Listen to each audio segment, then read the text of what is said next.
حضرت ادریس علیہ السلام کے زمانے میں ایک سرکش بادشاہ تھا. اسے ایک مومن کی زمین پسند آ گئی. جب مومن نے اسے زمین بیچنے سے انکار کیا تو اس بادشاہ نے اس کی زمین چھین لی اور اس کے لیے سزا کا اعلان کر دیا. جب یہ بات حضرت ادریس علیہ السلام کو پتہ چلی تو وہ بادشاہ کے دربار میں پہنچے اور اس سے کہا، تم نے ایک معصوم کو قید کیا ہے، فوراً رہا کرو. بادشاہ نے گھمنڈ میں آ کر کہا، میں بادشاہ ہوں، فیصلہ کرتا ہوں کون مجرم ہے اور کون کسے سزا دینی ہے. زمین پر بادشاہی صرف اللہ کی ہے. حضرت ادریس علیہ السلام نے فرمایا. جب اس نے ان کی بات نہیں مانی تو حضرت ادریس علیہ السلام نے فرمایا کہ میں وہی کہوں گا جو حق ہے. جن زمینوں پر تم قبضہ کرتے جا رہے ہو وہ سب بنجر ہو جائیں گی. جب تک میں دعا نہ کروں گا بارش نہیں ہوگی. سرکش بادشاہ نے اس مومن کو سزا دے دی، اسے جان سے مار دیا. اس دن سے زمین پر ایک قطرہ بھی نہ برسا. حضرت ادریس شہر چھوڑ کر چلے گئے، غار میں چلے گئے. ان کے لیے روزانہ کھانے کا انتظام اللہ تعالیٰ فرما دیتا. وہ ذکر میں مصروف رہتے. شہر میں قحط بڑھتا چلا گیا، اناج ختم ہونے لگا، مگر بادشاہ اپنے محل میں مزے اڑا رہا تھا. لوگوں نے بھوک سے تنگ آ کر شہر چھوڑ دیا. بادشاہ نے نبی کے سامنے جھکنے سے منع کر دیا. بغاوت کی آگ بھڑکنے لگی. لوگوں نے ظالم بادشاہ کو جان سے مار دیا. پھر ایک نیا حکمران آیا، مگر زمین اب بھی پیاسی تھی. تب عوام نے گہار لگائی کہ نبی دعا کریں گے تو بارش آئے گی.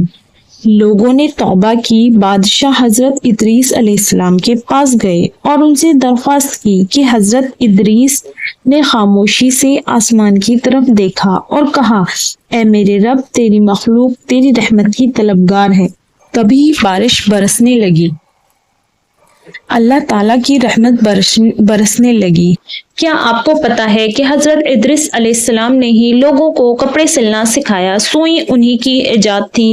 انہوں نے ہی قلم کا ایجاد کیا اور لکھنا سکھایا. انہیں تاروں کا علم بھی تھا. مگر یہ کہانی ابھی ختم نہیں ہوتی، بلکہ اصل کہانی تو اب شروع ہوتی ہے. عرش کے اوپر ایک لمحہ ایسا آیا جب ایک فرشتہ اللہ کی ناراضی کا سبب بن گیا. اللہ کے حکم سے اس کے پر اور بال کاٹ دیے گئے اور اسے ایک ویران جزیرے میں ڈال دیا گیا. آخرکار ایک دن وہ حضرت ادریس علیہ السلام کے پاس پہنچا. اس نے حضرت ادریس علیہ السلام سے مدد مانگی. انہوں نے اسے اللہ کے سامنے جھکنے کی تلقین کی. فرشتے نے اللہ سے توبہ کی اور دعا مانگی. فرشتے کو اس کے پر اور بال واپس مل گئے. فرشتہ ان کا شکر گزار تھا. اس نے کہا کہ یا نبی، اگر آپ کی کوئی خواہش ہے تو میں پوری کرنا چاہتا ہوں. ادریس علیہ السلام نے ملک الموت کو اپنی آنکھوں سے دیکھنے کی خواہش ظاہر کی. فرشتہ انہیں چوتھے آسمان پر لے گیا. پھر انہوں نے اللہ سے موت کی سختی کو ایک لمحہ چکھنے کی خواہش ظاہر کی. ملک الموت نے ان کی روح نکالی اور پھر روح پھونک دی. پھر انہوں نے جہنم دیکھنے کی خواہش ظاہر کی. فرشتے نے انہیں جہنم کی سیر کرائی. انہوں نے وہ ہولناک مناظر دیکھے.